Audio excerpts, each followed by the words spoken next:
Mahendra sir, ये air force की नौकरी करते हुए आपने पॉलिटिकल साइंस में एमए किया 2010 में। Yes sir. क्यों एमए करने की ज़रूरत क्यों महसूस हुई आपको? सर पहले 2 ऑप्शनल सब्जेक्ट हुआ करते थे आरएस उसमें, तो एक ऑप्शनल मेरा पॉलिटिकल साइंस भी था। केवल उसी उद्देश्य के लिए मैंने पॉलिटिकल साइंस में किया था सर। अच्छा, आपने एमए कर लिया कि उससे कुछ मदद आरएएस में मिल Yes, जाएगी। पॉलिटिकल साइंस में कौन सा एरिया आपको ज़्यादा अच्छा लगता है, पसंदीदा है? सर भारतीय राजनीति है।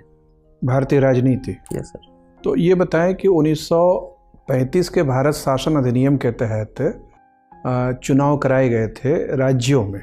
Yes sir. ये चुनाव कब हुए थे और कितने राज्यों में कराए गए थे? सॉरी सर, अभी याद नहीं कर पा रहा हूँ। अच्छा, संविधान सभा जब बनी तो उसके सदस्यों के चयन के क्या आधार थे? सर जो ब्रिटिश प्रांत थे वहाँ पे 10 लाख ऑलमोस्ट 10 लाख जनसंख्या पे एक प्रतिनिधि भेजा गया था। राज्यों की जो असेंबली थी उनके जो मेंबर्स थे उन्होंने इलेक्ट करके वहाँ पे भेजा था उसको, और जो प्रिंसली स्टेट्स थे वहाँ पे राजाओं ने उनको नॉमिनेट किया था सर। आप महेंद्र सिंह गुर्जर हैं जो कि सार्जेंट हैं एयरफोर्स में। जी सर। राइट, तो आप सार्जेंट हैं एयरफोर्स में, राइट? Yes sir. और आपकी उम्र 35 साल है। सर 36 होने वाली है। 36 होने वाली है। आपकी रिटायरमेंट कब ड्यू है एयरफोर्स से? सर दिसंबर 22। दिसंबर 22 में ड्यू है। Yes. गुड। तो आपको एयरफोर्स ने फिलहाल अलाउ कर दिया है कि आप अपीयर हो सकें। Yes sir. और ये आपका एक्स सर्विसमैन बनने के बाद प्लान है या बहुत सारी चीज़ों में से एक योजना है कि चलिए एडमिनिस्ट्रेटिव सर्विस कोशिश करते हैं? नहीं सर, एक्स सर्विसमैन नहीं, पिछली बार भी मैं सेलेक्ट हो गया था इसमें, मुझे आरटीएस मिला था।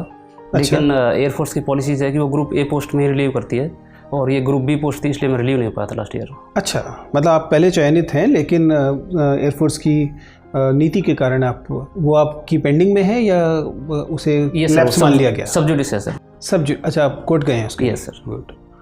क्या आपकी प्ली क्या है कोर्ट में? सर मैंने फंडामेंटल राइट्स के आधार पे वहाँ पे प्ले लगाई है। आर्टिकल 226 या 32? 226 सर। तो राजस्थान हाई कोर्ट में? Delhi high court sir. Delhi high court. Okay. और क्यों आना चाहते हैं एडमिनिस्ट्रेटिव सर्विसेज में?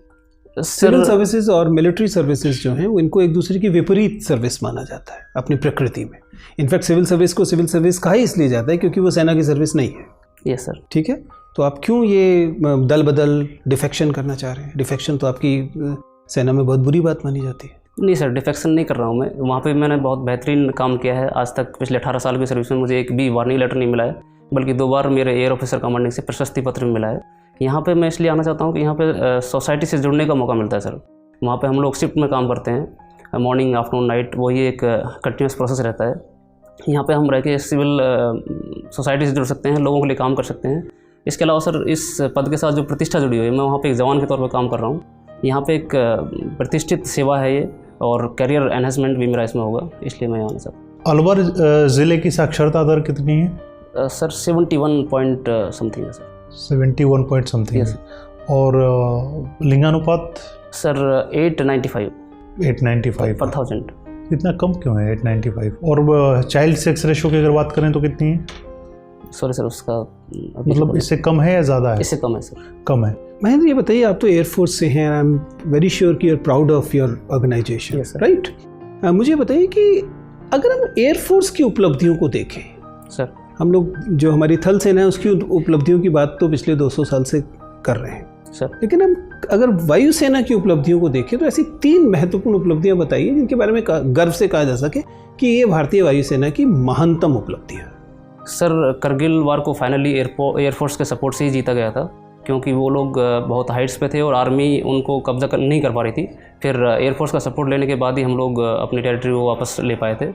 इसके अलावा श्रीलंकन जो 1987 में श्रीलंका का जो LTT वाला वार था सर, वहाँ पे भी एयरफोर्स ने सपोर्ट करके पहले तो जाफना में सप्लाई ड्रॉप की गई थी, और उसके बाद जाफना को LTT से मुक्त भी कराया गया था सर।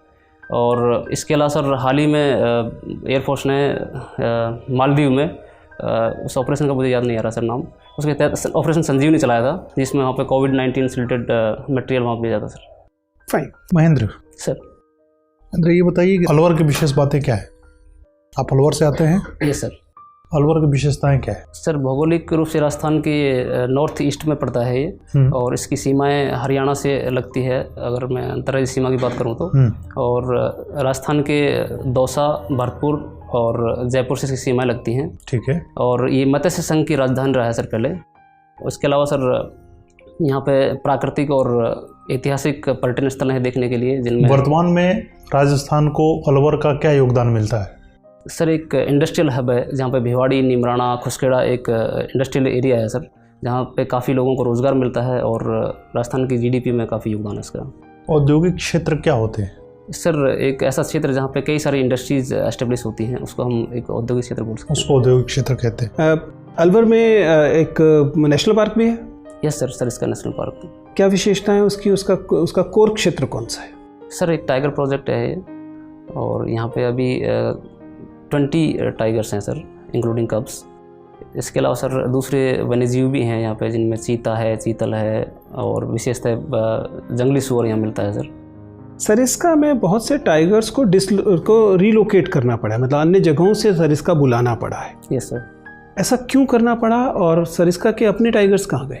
सर 2005 में सरिस्का के टाइगर्स ख़त्म हो गए थे। यहाँ पे जो लोग रहते थे अंदर, वो शायद तस्करी में इन्वॉल्व थे स्कीम में, और 2005 में सडनली पता चला कि वहाँ पे सारे टाइगर्स ख़त्म हो गए हैं। इसके बाद फिर वहाँ पे रिलोकेट करना पड़ा सर रणथंभौर से। तो ऐसी जगह को फिर से टाइगर से क्यों आबाद किया गया जो टाइगर्स की दुश्मन जगह थी? सर वहाँ से लोगों को विस्थापित कर दिया गया, दूसरी जगह बसा दिया गया है। 1-2 ही गाँव बसे हैं, बाकी दूसरे वहाँ से लोगों को निकाल करके दूसरी जगह बसा दिया गया है। और अभी उस नई टेक्नोलॉजीज़ का भी यूज़ किया जा रहा है सर। उसके बाद अभी ऐसी कोई पोचिंग की घटनाएं नहीं घटी हैं। ठीक है। देखिए महेंद्र, आप अच्छे कैंडिडेट, आप एक्स सर्विसमैन उस लिहाज से, उस श्रेणी एक्स सर्विस में मुझे नहीं पता कि आपको श्रेणी में मानी गई है कि नहीं मानी गई। नहीं सर, एक्स सर्विसमैन नहीं होगी, अभी नहीं मानी जाएगी, 2 साल के बाद ही मानी जाएगी। हाँ सर।